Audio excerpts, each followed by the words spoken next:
All right, hey, good evening, everyone. Hey, this video is going to be titled Authorized Version versus Perversions, Part 2, Corruption of Scriptures. Okay, so you remember in Part 1 we discussed where the manuscripts originated from, and there were two locations, Alexandria and Antioch. Okay, so I want to discuss this a little bit more in depth now. From the 5th to the 15th century AD, the Roman Catholic Church was corrupting the Scriptures. This led to the Inquisition and the burning of Christians at the stake and their Bibles, those who refused to submit to the heresy of Roman Catholicism.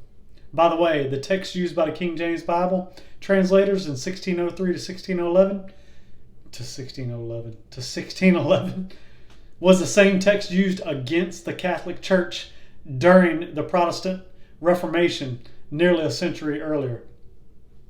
So the reformers of the 16th century rediscovered the original Bible languages.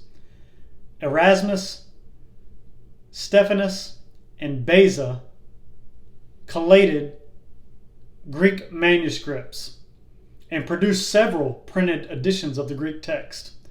This text rejected Alexandria, or the Alexandrian readings in favor of Byzantine, or I guess that's how you say it. Okay, so the Catholic Church had denied commoners the Bible. However, the reformers were quick to put the Bible back in the hands of the common man through many vernacular translations. And it is important to note that the Byzantine text was used to produce all of the Protestant Bibles, including the King James Version of 1611, which now we have the 1769. Okay, so jumping to mid to late 19th century, in 1859, a German Bible scholar named Tischendorf, I guess that's how you pronounce it. I'm sorry if I bash these names up. He discovers the Codex Sinaiticus. This was Eusebius and Origen's work in a monastery trash can in 350 AD.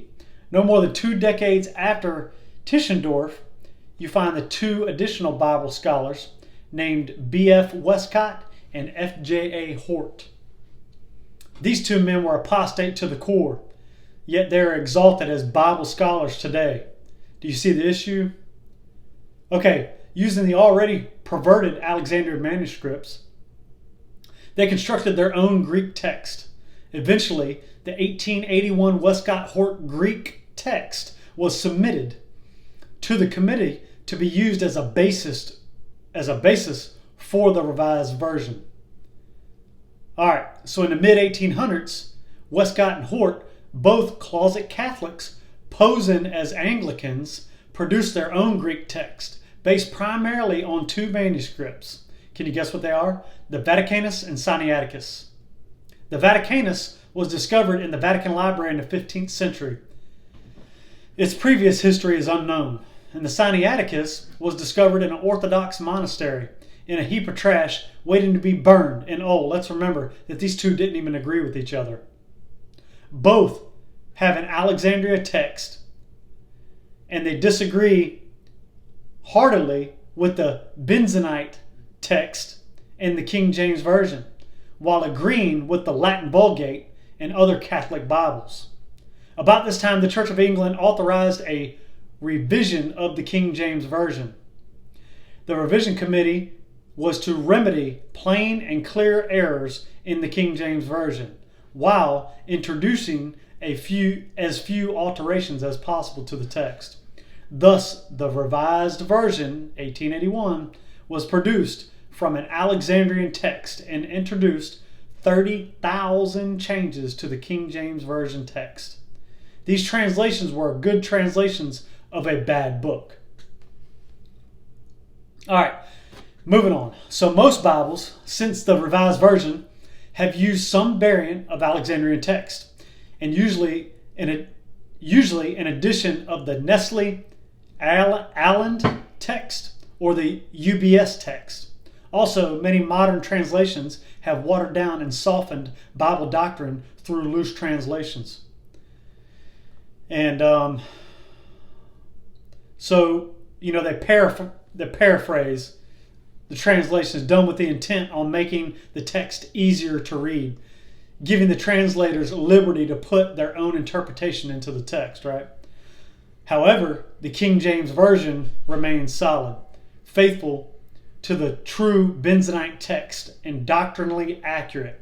Therefore, we can believe that the King James Bible to be the inspired, preserved Word of God in English. Currently, there are over 64,000 manuscripts of the majority text, of which the King James Bible comes from, over there in Antioch. What about the Dead Sea Scrolls? There was only 3 complete manuscripts and 46 fragments that support the Alexandrian or the minority text from the Dead Sea Scrolls.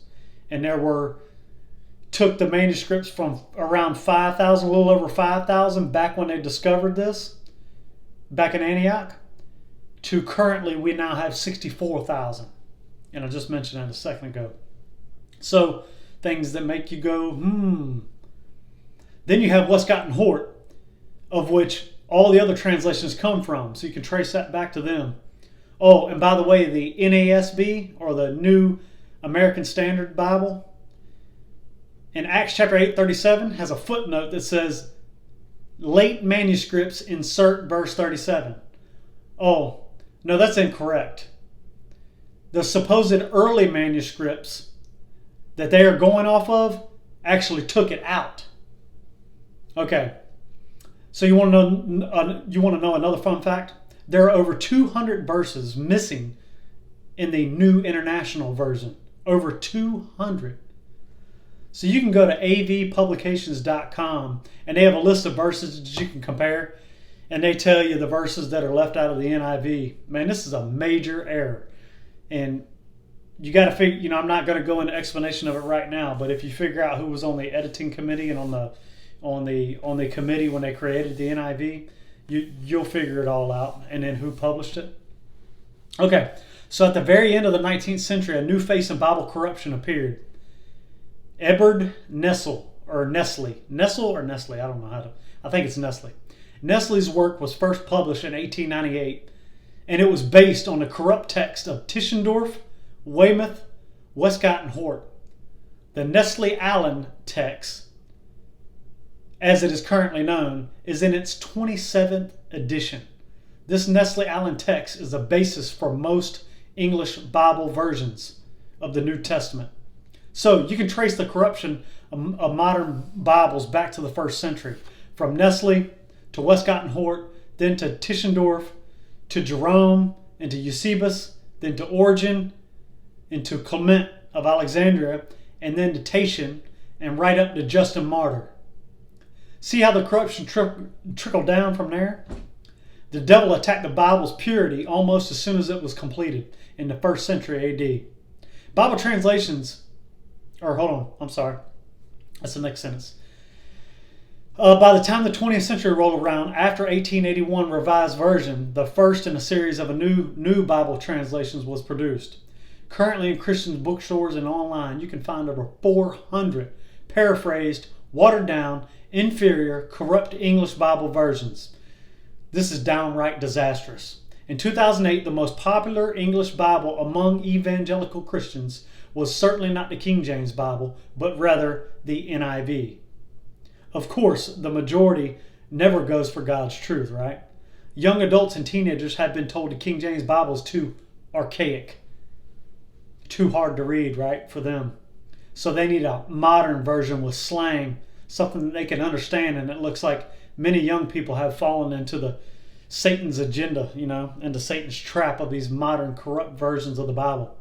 All right, so hey, that's all for today. I hope you guys got a little clarity out of that. And if you want any more information, or you want me to clarify any of these things, or hey, just shoot me a comment on here, and I'll add the stuff to the description.